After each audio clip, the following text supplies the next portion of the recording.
नमस्कार, आप देख रहे हैं इंडिया न्यूज हरियाणा। मैं हूं आपके साथ सरिता तिवारी। करते हैं खबरों की शुरुआत फटाफट अंदाज में। दिल्ली के मुख्यमंत्री अरविंद केजरीवाल ने कहा कि राजधानी में कोरोना की रफ्तार कम हुई है। उन्होंने कहा कि होम आइसोलेशन में रह रहे लोगों को ऑनलाइन योगा क्लास शुरू की जाएगी। मुख्यमंत्री ने कहा कि होम आइसोलेशन में रह रहे लोगों के लिए ऑनलाइन योगा क्लास शुरू की जाएगी। ये एक अद्भुत कार्यक्रम है। योग से इम्यूनिटी बढ़ती है, क्षमता भी।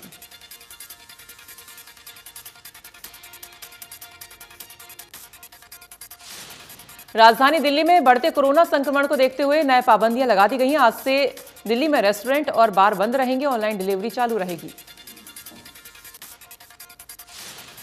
साप्ताहिक बाजारों को लेकर भी फैसला लिया गया है। एक जोन में एक हफ्ते में बारी बारी से एक ही साप्ताहिक बाजार को लगाने की अनुमति है।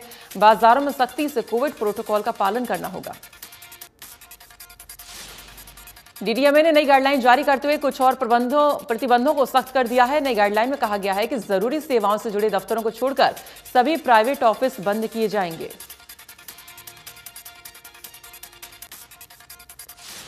लोकसभा सांसद नायब सैनी ने चीका दौरे के दौरान गुरु गोविंद सिंह के 4 साहिबजादों के बलिदान को बाल दिवस के रूप में मनाए जाने पर प्रधानमंत्री नरेंद्र मोदी का धन्यवाद दिया। लोकसभा सांसद नायब सैनी ने कहा कि पंजाब सहित 5 राज्यों में भाजपा की सरकार बनेगी। उन्होंने कहा कि भाजपा सरकार ने सभी राज्यों में लोकहित के काम किए हैं। नायब सैनी बोले कि 5 राज्यों में भारी बहुमत से भाजपा की सरकार बनेगी। प्रधानमंत्री नरेंद्र मोदी ने देश में प्रत्येक वर्ग के लोगों के हित के लिए काम किए हैं, जिससे प्रदेश का हर नागरिक खुश है और विकसित है। मुख्यमंत्री मनोहर लाल खट्टर प्रदेश के विकास के प्रति वचनबद्ध हैं। उन्होंने देश हित के लिए बहुत सी योजनाएं बनाई हैं और हर वर्ग को लाभ दिया है। गुला चीका में प्रेस वार्ता के दौरान नायब सैनी ने पीएम की सुरक्षा चूक मामले पर कांग्रेस पर जमकर निशाना साधा और कांग्रेस पार्टी को लूट का दल बताया।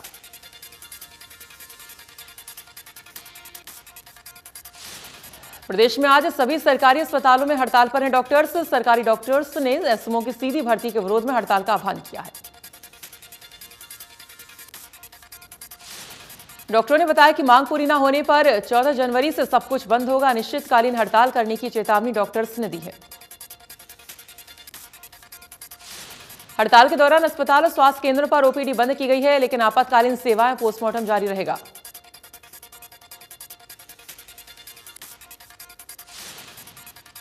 प्रदेश भर में और सोनीपत में भी डॉक्टर्स हड़ताल पर हैं। जिले में कई ओपीडी बंद कर दिए गए हैं। डॉक्टर्स की मांग है कि एमडी एमएस करने वाले डॉक्टर्स को 40% का कोटा दिया जाए। प्रदेश भर समेत जींद में भी डॉक्टर्स ने हड़ताल की है। ओपीडी सेवाएं बंद कर दी गई हैं। बस आपातकालीन सेवाएं ही चालू रहेंगी।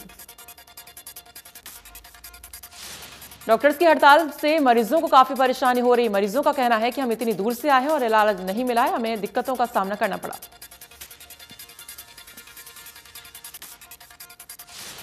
अपनी लंबित मांगों को लेकर अस्पताल के सरकारी हॉस्पिटल के डॉक्टर इलाज हड़ताल पर हैं। डॉक्टरों ने आज ओपीडी बंद करके अपना रोष जाहिर किया।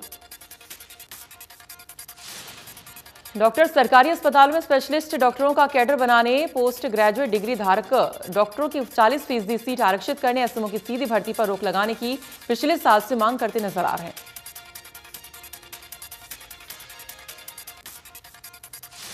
हरियाणा में महामारी अलर्ट। सुरक्षित हरियाणा की अवधि 19 जनवरी तक बढ़ाई गई। इस दौरान प्रदेश में पब्लिक मीटिंग, रैली और धरना पर पूरी रोक रहेगी। महामारी अलर्ट में ग्रुप ए में 8 और जिले शामिल किए गए हैं। सिरसा, रेवाड़ी, महेंद्रगढ़, जींद, फतेहाबाद, कैथल, हिसार और भिवानी। 26 जनवरी तक सभी स्कूल कॉलेज बंद।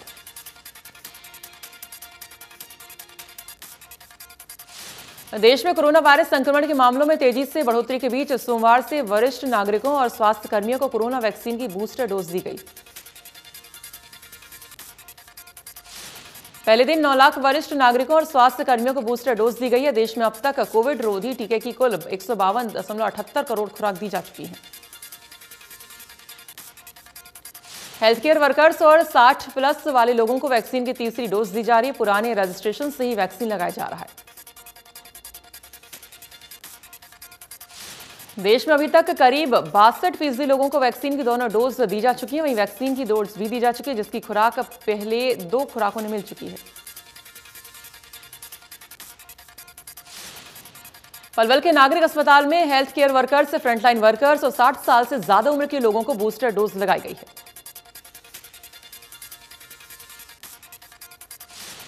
नागरिक अस्पताल रेवाड़ी में पहले दिन 4000 लोगों को बूस्टर डोज देने का लक्ष्य रखा गया। बूस्टर डोज लगाने आए बुजुर्गों ने पीएम मोदी और सीएम मनोहर लाल का धन्यवाद किया।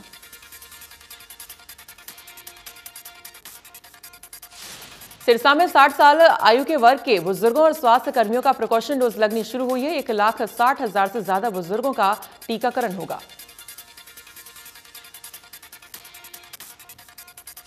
देश में पिछले 24 घंटे में कोरोना के 1,68,000 से ज्यादा के सामने आए। एक दिन में 277 लोगों की मौत। देश में एक दिन में 69,995 मरीज रिकवर हुए हैं। वहीं देश में एक्टिव केस की संख्या 8,21,000 के पार है।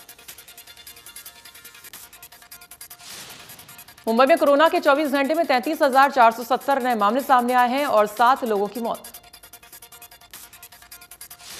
कर्नाटका में कोरोना के 24 घंटे में 11,698 नए मामले सामने आए हैं और 4 लोगों की मौत। दिल्ली में पिछले 24 घंटे में कोरोना के 19,166 केस सामने आए। एक दिन में 17 लोगों की मौत। चंडीगढ़ में कोरोना के मामलों में हुई बढ़ोतरी। चंडीगढ़ में 24 घंटे में कोरोना के 666 नए मामले सामने आए हैं। चंडीगढ़ में एक्टिव केसों की संख्या 2,364। हरियाणा में 24 घंटे में कोरोना के 5,736 नए केस सामने आए। 5 मरीज की मौत। एक दिन में 1,552 मरीज रिकवर भी हुए। गुरुग्राम में कोरोना के 2,621 नए मामले। एक्टिव केस 10,000 के पार। पंचकूला में कोरोना के 344 नए केस सामने आए हैं। 1,613 एक्टिव केस हैं। रोहतक में कोरोना के 103 नए मामले सामने आए हैं। यहां 576 केस एक्टिव है। करनाल में कोरोना के 171 नए मामले सामने आए हैं। लोगों से मास्क पहनने की अपील की जा रही है। यमुनानगर में कोरोना के 91 नए मामले सामने आए हैं, जबकि एक्टिव केस 377 हो गए हैं। फरीदाबाद में कोरोना के 1,071 मामले सामने आए, जिसके बाद संक्रमितों की संख्या 2,084 हो गई है। झज्जर में कोरोना के 98 नए केस सामने आए हैं। एक्टिव केस 338 के पार। कुरुक्षेत्र में कोरोना के 84 नए मामले सामने आए हैं, जहां एक्टिव केस 286 हैं।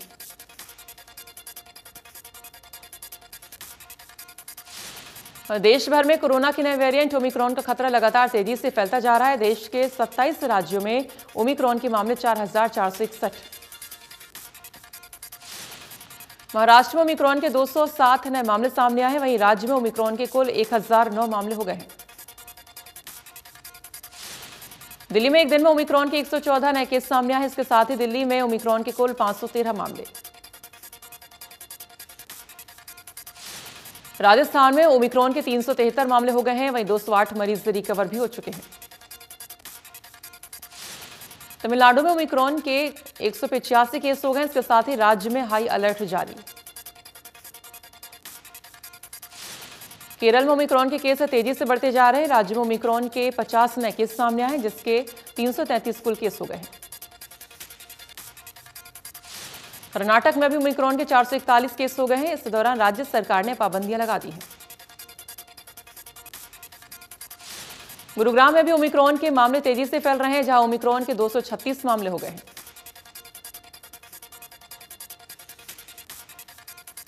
हरियाणा में ओमिक्रॉन के 13 नए केस सामने आए हैं। इसके साथ प्रदेश में ओमिक्रॉन की संख्या 136। प्रदेश में ओमिक्रॉन के 25 एक्टिव केस हैं, जबकि 111 मरीज रिकवर हो चुके हैं।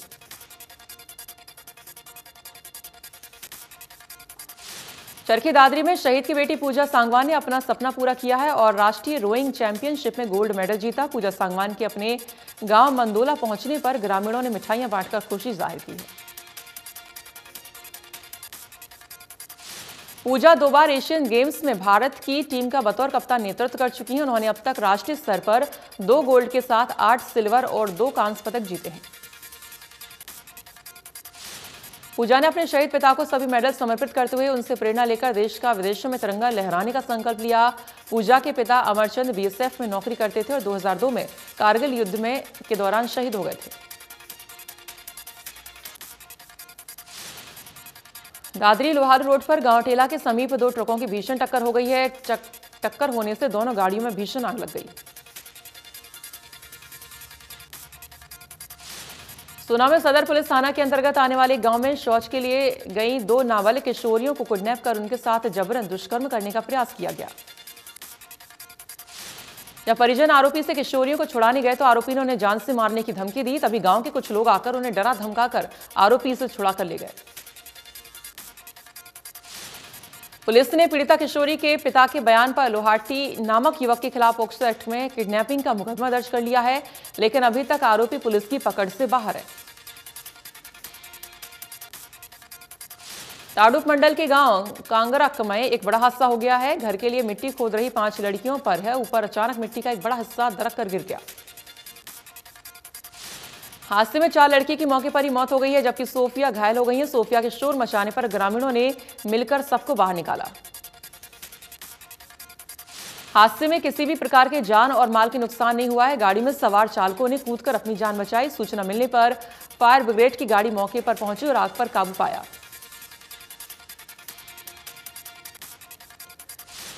झज्जर में कोरोना नियमों को पालन कराने के लिए डीसी और एसपी स्वयं सड़कों पर उतरे और जिन लोगों ने मास्क नहीं पहना था उनका चालान काटा।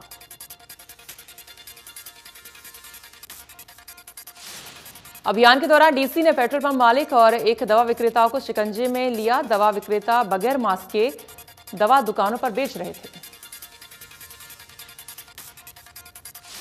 पेट्रोल पंप मालिक भी कोरोना नियमों की धज्जियां उड़ाते पाए गए। पेट्रोल पंप मालिक और दवा विक्रेता पर जिला प्रशासन ने 5-5 हजार का जुर्माना लगाया।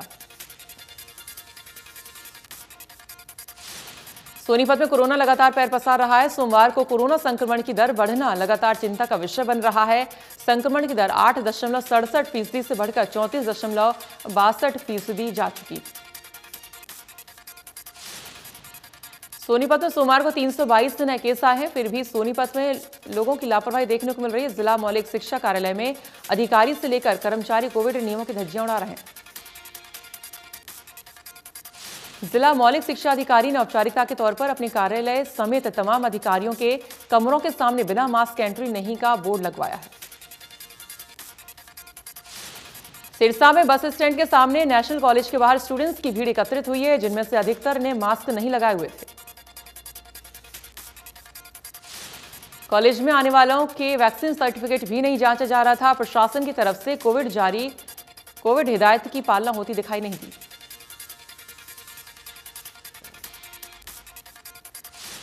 सिरसा में डीएपी खाद के बाद अब यूरिया खाद के लिए लाइनें लगनी शुरू हो गई हैं। किसान रात से ही ठंडे में अनाज मंडी में बने सरकारी केंद्र में यूरिया खाद खरीदने पहुंच रहे हैं, लेकिन आपूर्ति नहीं हो रही है। मीडिया से बातचीत में किसान नेता लखविंदर सिंह ने कहा कि सरकार किसानों को लाइनों में लगने पर मजबूर कर रही है, क्योंकि हमने एक बड़ा आंदोलन सरकार के खिलाफ खड़ा था। यूरिया खाद लेने पहुंचे रहे किसान कोविड हिदायतों की भी पालना कर रहे हैं। किसान ना तो मास्क लगा रहे हैं और ना ही सोशल डिस्टेंसिंग की पालना कर रहे हैं। फतेहाबाद में किसान सभा ने अपनी मांगों को लेकर लघु सचिवालय पर धरना प्रदर्शन किया है। बीते दिनों बारिश से खराब हुई फसल के मुआवजे की मांग, यूरिया को लेकर किसान परेशान हैं। किसानों का कहना है कि अगर मांगों का समाधान नहीं हुआ तो बड़ा आंदोलन होगा। 19 जनवरी को ट्रेड यूनियनों की हड़ताल से भी भाग लेंगे किसान। हरियाणा किसान मंच ने 4 सूत्रीय मांगों को लेकर सिरसा के उपायुक्त कार्यालय का घेराव किया है। किसानों की मांग है कि पिछले साल खराब हुई फसलों का मुआवजा जारी किया जाए। किसानों का कहना है कि नहरों में 3 महीने में 15 दिन पानी दिया जाए और किसानों ने कहा है कि अगर मांगें पूरी नहीं होती हैं तो इसके बाद पक्का मोर्चा धरना जाएगा। सिरसा में ट्रैफिक पुलिस ने डब्बाली रोड पर अभियान चलाते हुए बैंकों के बाहर पीली पट्टी से बाहर खड़े वाहनों को उठाकर ट्रैफिक थाने भिजवाया और कई वाहनों के चालान काटे।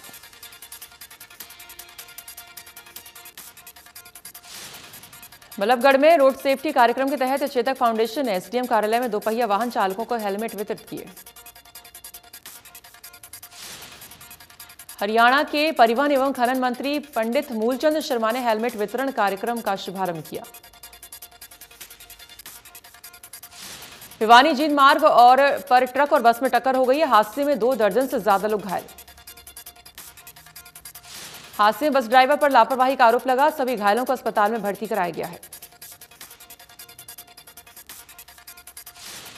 पानीपत में तेज रफ्तार का कहर देखने को मिला है। पानीपत NFL नाके के पास सड़क किनारे खड़ी मां बेटी को तेज रफ्तार ट्रक ने टक्कर मार दी। टक्कर में मां के पैरों में फ्रैक्चर आया और बेटी बाल बाल बच गई। वहीं मां को सामान्य अस्पताल में भर्ती कराया गया है और ट्रक चालक मौके से फरार हो गया। नानौल और दादरी स्वास्थ्य विभाग की टीम ने दादरी के निजी अस्पताल में छापेमारी करते हुए लिंग जांच गृह का पर्दाफाश किया। टीम ने काबू के 2 लोगों से 40,000 रुपए बरामद करते हुए स्थानीय पुलिस के हवाले कर दिया। वहीं पुलिस ने इस संबंध में कार्रवाई शुरू की है। भिवानी से जींद मार्ग पर आज रोडवेज बस और ट्रक की टक्कर हो गई है। घटना में 30 लोग घायल हो गए, वहीं 1 की मौत।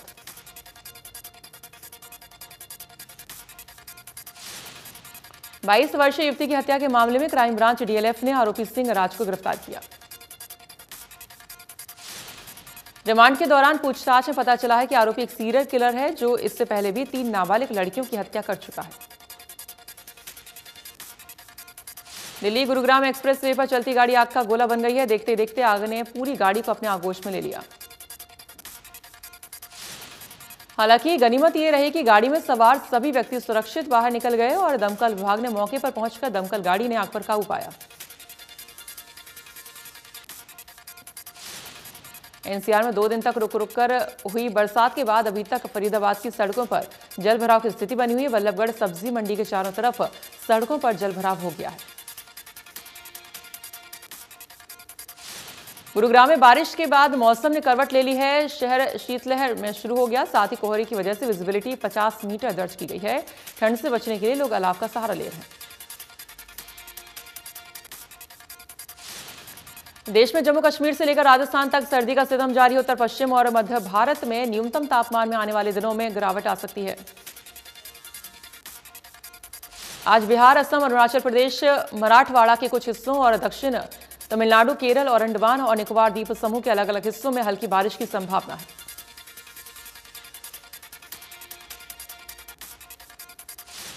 दिल्ली में तेज बारिश के साथ वायु गुणवत्ता में सुधार हुआ है। दिल्ली में एयर क्वालिटी इंडेक्स 93 दर्ज किया गया। दिग्गज कार निर्माता कंपनी स्कोडा ने अपने कोडियक फैसलिस्ट मॉडल लॉन्च किया है। कंपनी ने इसके बेस ट्रिम की कीमत 34,99,000 रुपए रखी है, जो टॉप ट्रिम के लिए 37,49,000 है।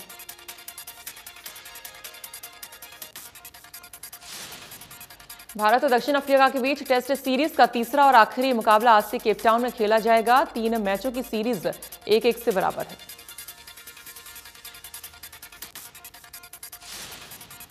मशहूर गायिका लता मंगेशकर कोरोना पॉजिटिव पाई गई है। उन्हें मुंबई के ब्रीच कैंडी हॉस्पिटल में एडमिट करवाया गया है। परिवार के एक सदस्य ने बताया कि उन्हें कोरोना के मामूली लक्षण है। लता दीदी की उम्र को देखते हुए उन्हें अस्पताल के ICU में एडमिट कर दिया है।